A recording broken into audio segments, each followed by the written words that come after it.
Welcome friends to our channel discrete study. So friends, आज मैं आपके लिए गुप्ता एम्पायर से रिलेटेड कुछ क्वेश्चंस लाया हूं जो कि आपको एग्ज़ाम्स में हेल्प करेंगे, जैसे एसएससी, रेलवे और टीचिंग के भी एग्ज़ाम्स में आपको हेल्प करेंगे।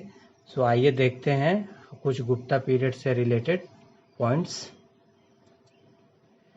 तो गुप्ता एम्पायर, तो गुप्ता एम्पायर्स में सबसे पहले फ्रेंड्स है कि संस्कृत इनकी ऑफिशियल लैंग्वेज थी। संस्कृत भाषा गुप्ता पीरियड की ऑफिशियल लैंग्वेज थी संस्कृत। उसके बाद से फिर हम देखेंगे कि royal emblem used by Gupta period was Garuda. मतलब कि इनका सिंबल क्या था गुप्ता पीरियड का? गुप्ता पीरियड का सिंबल था गरुड़ा, क्योंकि ये विष्णु धर्म के अनुयायी थे, इसलिए इनका सिंबल था गरुड़ा।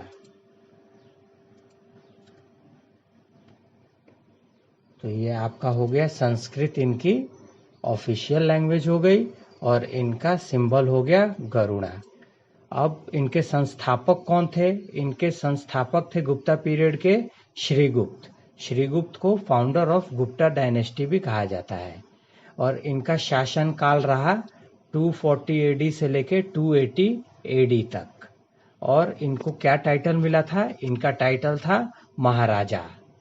तो श्रीगुप्त के पुत्र थे घटोत्कच, परंतु इनके बारे में हिस्ट्री में उतना कुछ कहा नहीं गया है। बस ये है कि ये पुत्र थे सन ऑफ श्रीगुप्त। अब आइए देखते हैं चंद्रगुप्त प्रथम।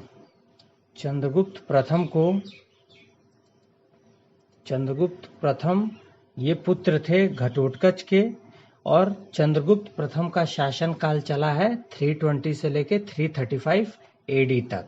ये पुत्र थे घटोत्कच के और इनकी शादी, चंद्रगुप्त प्रथम की शादी लिच्छवी की प्रिंसेस कुमारा देवी के साथ हुई थी। लिच्छवी की प्रिंसेस कुमारा देवी के साथ चंद्रगुप्त प्रथम की शादी हुई थी और उन्होंने अपना साम्राज्य को विस्तार किया Ganga river to Prayagraj by 321 AD. तो गंगा रिवर से लेकर प्रयागराज तक 320 एडी में इन्होंने अपने साम्राज्य का विकास किया।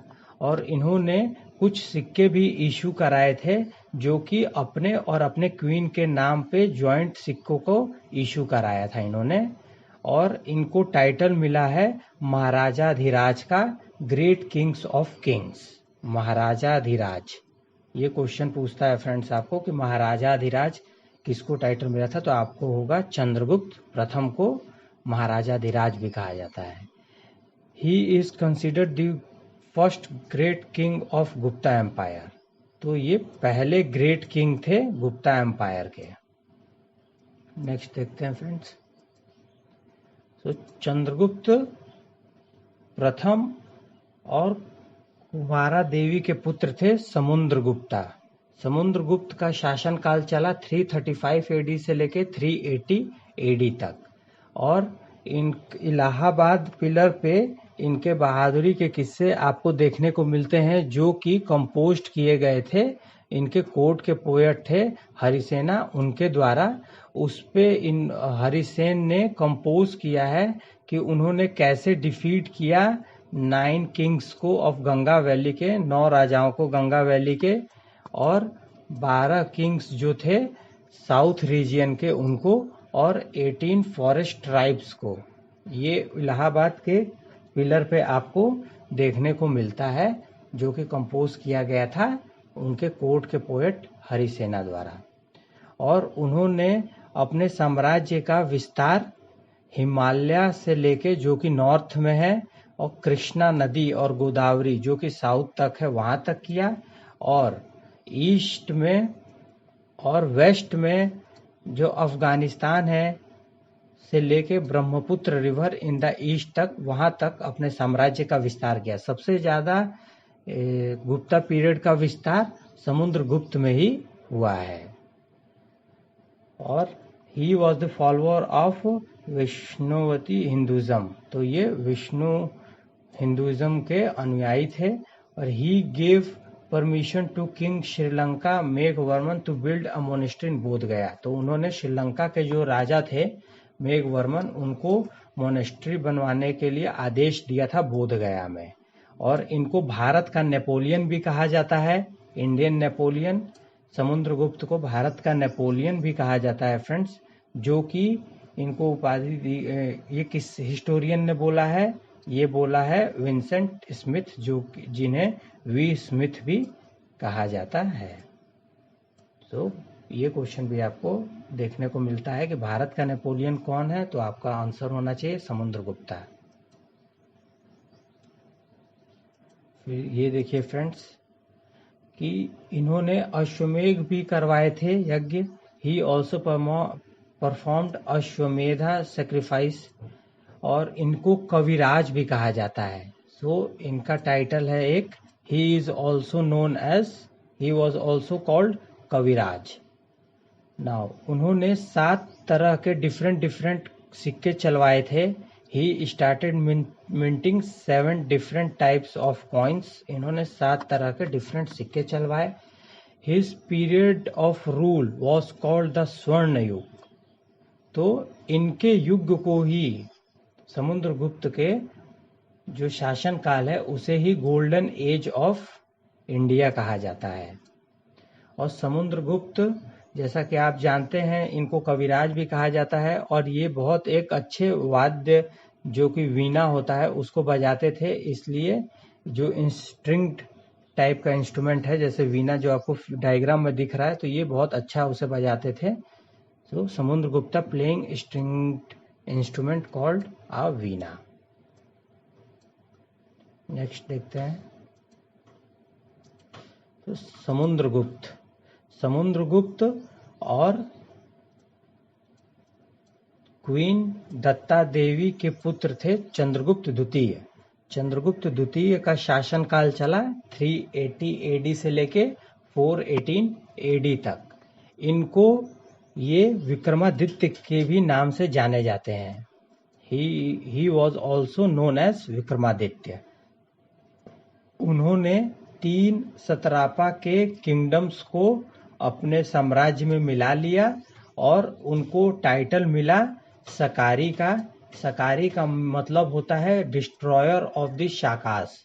उन्होंने शाकास को पूरी तरीके से नष्ट कर दिया था और 3 सतरापा के किंगडम्स को अपने साम्राज्य में मिलाया था। ही डिफीटेड द शाका किंग। उन्होंने शाका के किंग जो थे रुद्र सिम्हा तृतीय, उनको भी डिफीट किया था। After east and west India,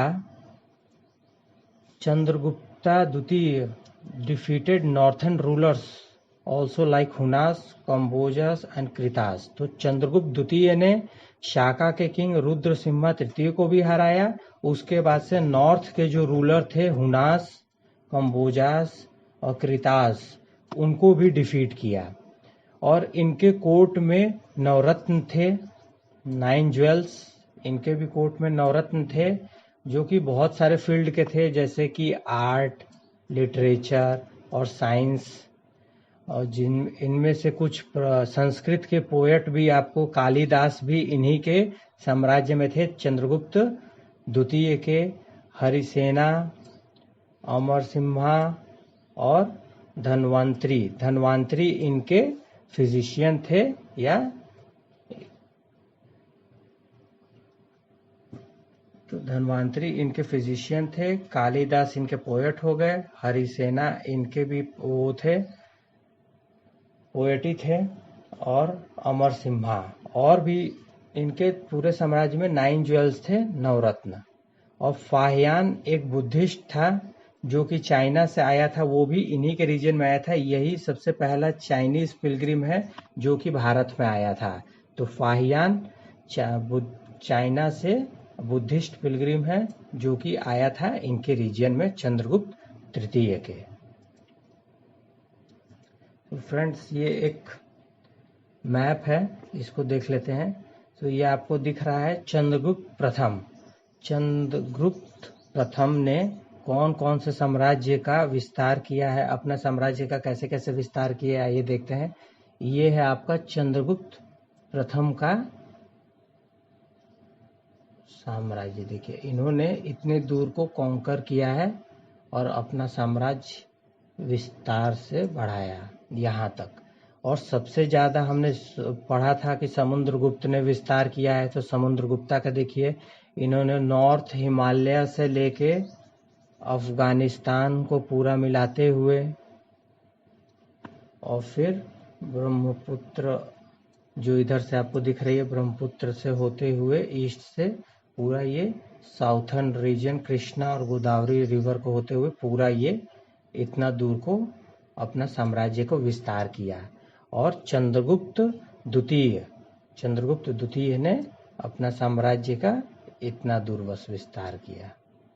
तो आपको देखने को मिलता है कि समुद्रगुप्त द्वितीय ने सबसे ज्यादा विस्तार किया, इसीलिए इनके साम्राज्य को गोल्डन एरा भी कहा जाता है। आइए नेक्स्ट देखते हैं। सो फ्रेंड्स, अब आपके लिए है ये चंद्रगुप्त द्वितीय के बाद से आते हैं कुमारगुप्ता प्रथम का शासनकाल चला 413 एडी से लेके 455 एडी तक। इन्होंने ही नालंदा विश्वविद्यालय के संस्थापक हैं, फाउंडर ऑफ नालंदा यूनिवर्सिटी। और he was also called Shakraditya के भी नाम से इनको जाना जाता है। उसके बाद से आते हैं स्कंदगुप्त कुमारगुप्ता के पुत्र थे और इनका शासनकाल चला 455 एडी से लेके 467 एडी तक। और विष्णुगुप्त को लास्ट रूलर जाना जाता है गुप्ता डायनेस्टी का। इनका शासनकाल चला है 540 से लेके 550 एडी तक। तो ये लास्ट रूलर थे गुप्ता डायनेस्टी के। नेक्स्ट, तो फ्रेंड्स, गुप्ता डायनेस्टी से रिलेटेड आपको ये कंटेंट कैसा लगा हमें कमेंट करके बताइए। अगर आपको अच्छा लगा तो हमारे चैनल को शेयर कीजिए, लाइक कीजिए और सब्सक्राइब कीजिए। Thank you friends.